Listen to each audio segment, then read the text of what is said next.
अध्याय 9 को समझते हैं। आज हम अर्थशास्त्र में सरकारी बजट तथा अर्थव्यवस्था। तो इस इकाई से 1 अंक का एक प्रश्न आएगा और 2 अंक का एक प्रश्न आएगा और 4 अंक का एक प्रश्न आएगा।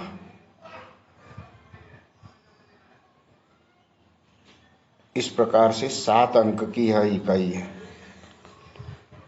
तो सरकारी budget, government budget and economy, अर्थव्यवस्था किस प्रकार से चलती है बजट पर, बहुत महत्वपूर्ण इकाई है। वस्तुनिष्ठ प्रश्न इसमें देखते हैं।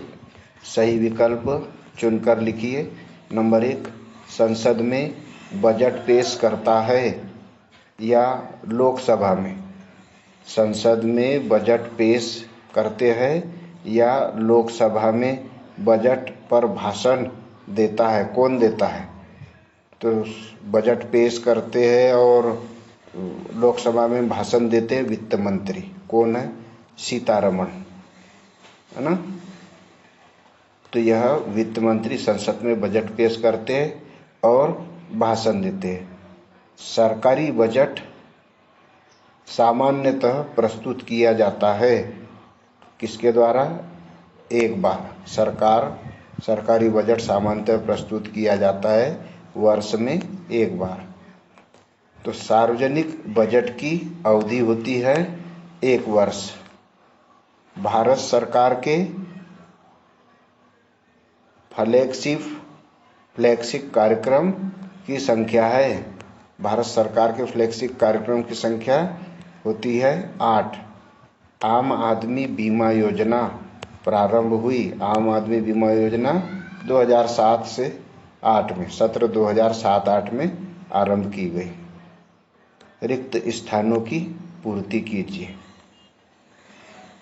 तो प्रोफेसर किन्स ने मंदी दूर करने के लिए घाटे के बजट का समर्थन किया है।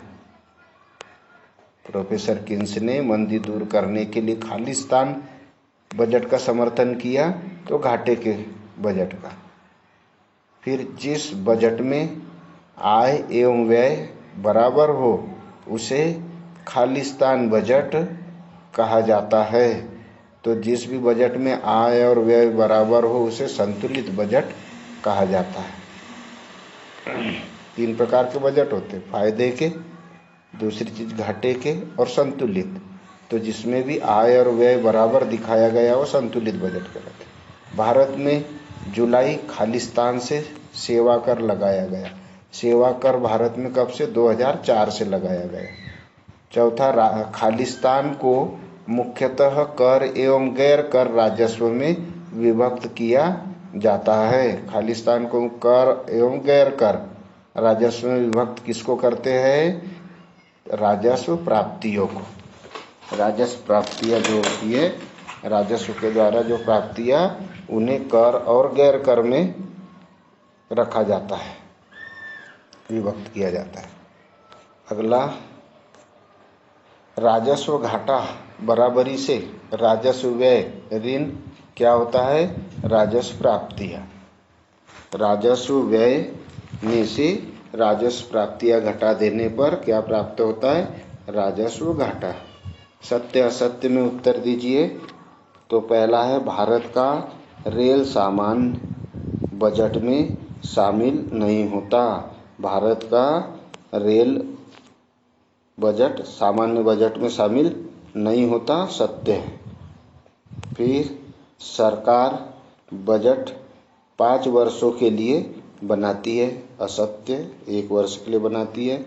तीसरा, भारत में 2003 से सेवा कर लागू किया गया, गलत है, असत्य, 2004 से लागू किया गया। मध्य प्रदेश सरकार ने वर्ष 2007-8 के बजट में लाडली लक्ष्मी योजना प्रारंभ की, सत्य है। कब? 2007-8 में लाडली लक्ष्मी। आयकर छूट सीमा वर्ष 2008-9 में रुपये 1.5 लाख कर दी गई, सत्य है।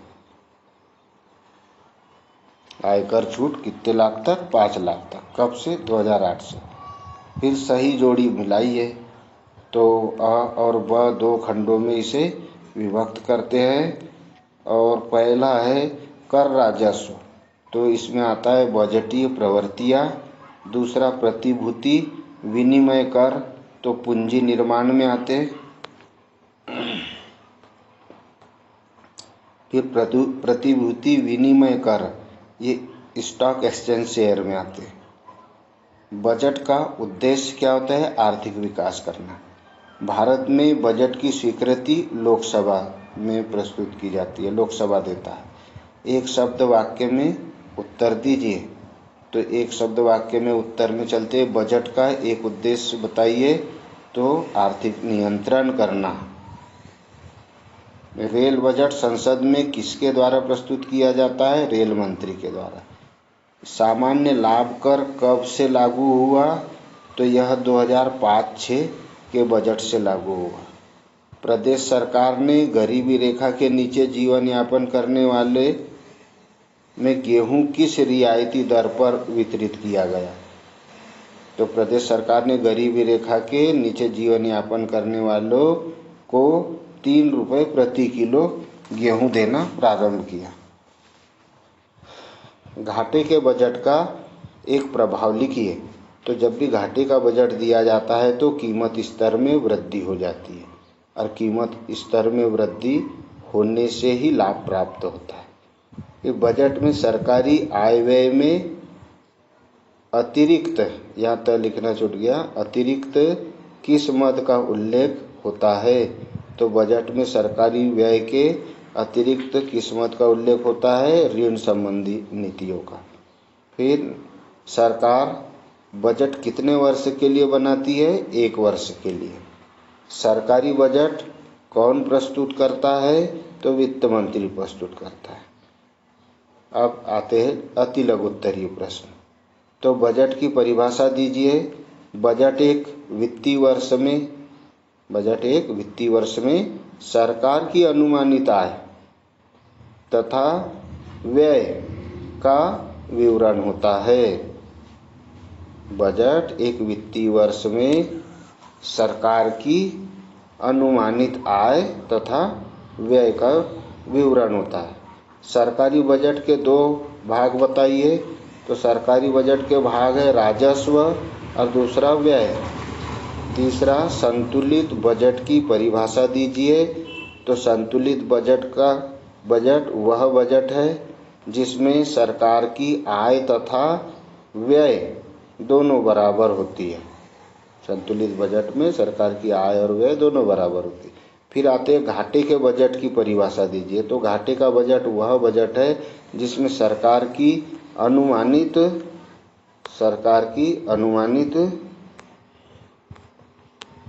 आय सरकार के अनुमानित व्यय से अधिक होती है।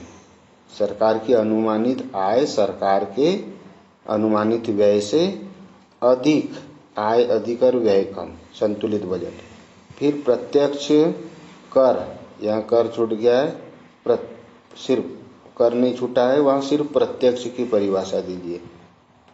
तो कर एक ऐसा भुगतान है जो आवश्यक रूप से सरकार को परिवारों, फर्मों या संस्थागत इकाइयों द्वारा दिया जाता है। टैक्स एक ऐसा भुगतान है जो आवश्यक रूप से सरकार को परिवारों के द्वारा, फर्मों के द्वारा, संस्थागत इकाइयों के द्वारा दिया जाता है। इसके बदले में किसी भी प्रकार की सरकार से सेवा प्राप्ति की आशा नहीं की जा सकती, उसे प्रत्यक्ष कहते हैं। अब आते हैं सरकार की कर आय के 2 स्रोत बताइए। तो सरकार की कर आय के 2 स्रोत, एक आयकर इनकम टैक्स और दूसरा सेल टैक्स यानी बिक्री कर। Income tax and sale tax, आयकर या बिक्री कर। अब आते हैं प्रत्यक्ष कर की परिभाषा दीजिए। तो प्रत्यक्ष कर क्या है? प्रत्यक्ष कर की परिभाषा में प्रत्यक्ष कर उस व्यक्ति पर लगाया जाता है जिसे उसका भार स्वयं ही उठाना पड़ता है। प्रत्यक्ष कर उस व्यक्ति पर लगाया जाता है जिसे उसका भार स्वयं ही उठाना पड़ता है। उसे किसी दूसरे पर टाला नहीं जा सकता। अब अगला आता है प्रत्यक्ष कर के 2 उदाहरण दीजिए। तो प्रत्यक्ष कर के 2 उदाहरण, नंबर 1 आयकर और दूसरा संपत्ति कर। अगला प्रश्न आता है अप्रत्यक्ष कर की परिभाषा दीजिए। तो अप्रत्यक्ष कर वह कर है जिसका भुगतान किसी और व्यक्ति द्वारा सरकार को किया जाता है तथा जिस व्यक्ति पर उन्हें लगाया जाता है वह इसे दूसरे पर टाल देता है। बिक्री कर इसका उदाहरण है। अब आते अप्रत्यक्ष कर के 2 उदाहरण दीजिए। तो अप्रत्यक्ष कर के उदाहरण, पहला आता है बिक्री कर, दूसरा आता है सीमा शुल्क। लघु उत्तरीय प्रश्न। तो लघु उत्तरीय प्रश्न में पहला प्रश्न आता है नियोजित अर्थव्यवस्था में बजट की विशेषताएं बताइए। नियोजित अर्थव्यवस्था में बजट की विशेषताएं। तो सरकारी बजट की मुख्य विशेषताएं हैं, नंबर 1 नियोजित अर्थव्यवस्था में बजट राष्ट्रीय नियोजन के वृहद उद्देश्यों पर आधारित है। एक नियोजित अर्थव्यवस्था में बजट राष्ट्रीय नियोजन के वृहद उद्देश्यों पर आधारित है। दूसरा, नियोजन के प्रारंभिक काल में देश के आर्थिक विकास को ध्यान में रखकर प्रायः घाटे का बजट बनाया जाता है तथा बाद में बजट को धीरे धीरे संतुलित करने का प्रयास किया जाता है। अब तीसरा, नियोजित अर्थव्यवस्था में बजट का निर्माण इस तरह किया जाता है कि कर का प्रभाव अधिकाधिक न्यायपूर्ण रहे। इसके लिए प्रगतिशील कर की नीति अपनाई जाती है। कौन से कर की नीति अपनाई जाती है? प्रगतिशील कर की। चौथा आता है देश की आर्थिक क्रियाओं के निष्पादन में बजट की भूमिका। देश की आर्थिक क्रियाओं के निष्पादन में बजट की भूमिका सकारात्मक होती है। अगले पीडीएफ में हम समझेंगे सार्वजनिक वस्तु कर द्वारा ही प्रदान की जानी चाहिए। सार्वजनिक वस्तु सरकार के द्वारा ही प्रदान की जानी चाहिए। क्यों?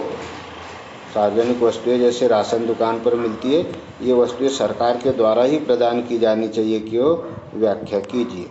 धन्यवाद।